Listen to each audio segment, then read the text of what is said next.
What's it called? Curious George H.A. Rey, and it is called just Curious George. Is this the original book? It's hey, Bubble. have Bubble get in there. Okay. This is George.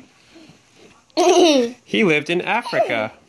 He was a good little monkey and always very curious. One day, George saw a man. He had on a large yellow straw hat. The man saw George too. What a nice little monkey, he thought. I would like to take him home with me. He put his hat on the ground, and of course George was curious. He came down from the tree to look at the large yellow hat. Can you get me some bananas?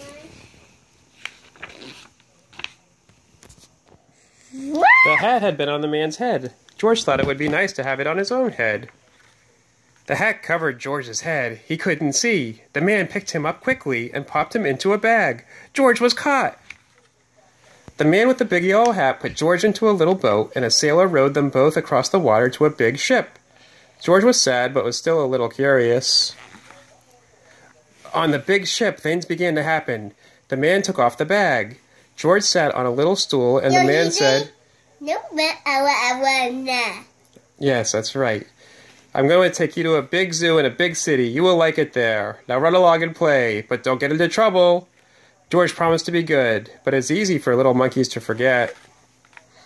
On the deck, he found some seagulls. He wondered how they could fly. He was very curious. Finally, he had to try. Boy. It looked easy, but... Oh, what happened? First this, and then this. Where is George? The sailors looked and looked. At last they saw him struggling in the water and almost all tired out. "Man overboard!" the sailors cried as they threw him a lifebelt. George caught it and held on. At last, he was safe on board. After that, George was more careful to be a good monkey, until at last, the long trip was over. George said goodbye to the kind sailors, and he and the man with the yellow hat walked off the ship onto the shore and on into the city to the man's house. After a good meal and a good pipe, George felt very tired. He crawled into bed and fell asleep at once. The next morning, the man telephoned the zoo. George watched him. He was fascinated. Then the man went away. George was curious. He wanted to telephone too. 1, 2, 3, 4, 5, 6, 7. What fun! Ding-a-ling-ling! George had telephoned the fire station. The firemen rushed to the phone. "Hello," they said. But there was no answer. Then they looked for the signal on the big map that showed where the telephone had come from. They didn't know it was George. They thought it was a real fire. "Hurry, hurry, hurry!" The firemen jumped onto the fire engines and onto the hook and ladders. Ding dong, ding dong! "Everyone out of the way! Hurry, hurry, hurry!" The firemen rushed into the house. They opened the door. No fire, only a naughty little monkey. "Oh, catch him, they cried. George tried to run away. He almost did, but he got into the telephone wire, and a thin fireman caught one arm and a fat fireman caught the other. "You fooled the fire department. We'll have to shut you up, where you can't do any more harm." They took him away and shut him in a prison. And George wanted to get out. He climbed up to the window to try the bars. Just then the watchman came in. He got on the wooden bed to catch George, but he was too big and heavy.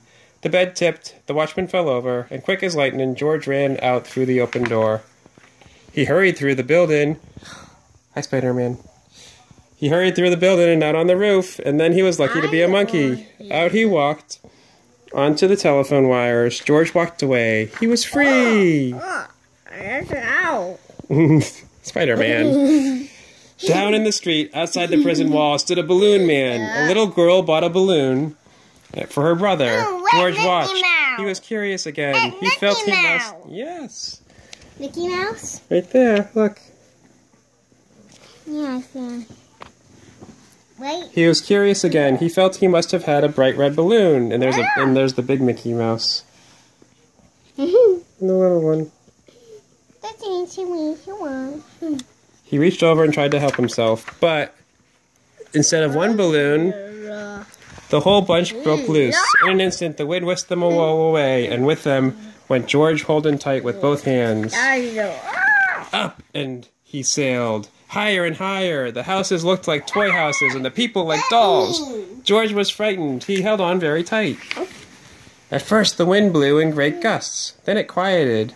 Finally, it stopped blowing altogether. George, look at Drew. Look at Whitney's hand. George was very tired. Down, down he went. Bump onto the top of a traffic light. Everyone was surprised that traffic got all mixed up. George didn't know what to do, and then he heard someone call, "George!" He looked down and saw his friend, the man with the big yellow hat. George was very happy. The man was happy, too. George slid down the post, and the man with the big yellow hat put him under his arm. Then he paid the balloon man for all of the balloons, and then George and the man climbed into the car, and at last, away they went. To the zoo! What a nice place for George to live. No. White page. This is the original book. White page. White page.